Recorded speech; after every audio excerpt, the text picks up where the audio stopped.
যেখানে এই ছেলেটি পুলিশকে দেখে কিভাবে লাফাচ্ছে, পুলিশ ধরতেই পারতেছে না।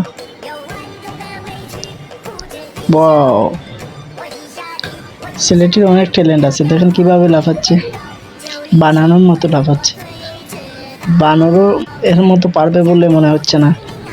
দেখেন কিভাবে একতলা থেকে অন্য তলায় চলে যাচ্ছে, আউটস্ট্যান্ডিং।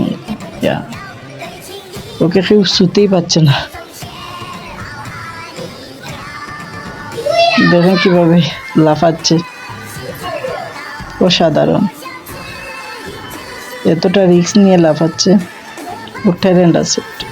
দেখেন কিভাবে সিঁড়ি ছাড়া উঠে যাচ্ছে, পুলিশ খুঁজেই পাচ্ছে না। দেখেন আবার নেমে যাচ্ছে, দেখেন অনায়াসে একতলা থেকে অন্য তলায় চলে যায়। কি ডিব্লিং দেয়, অবাক করেন। ওয়াও।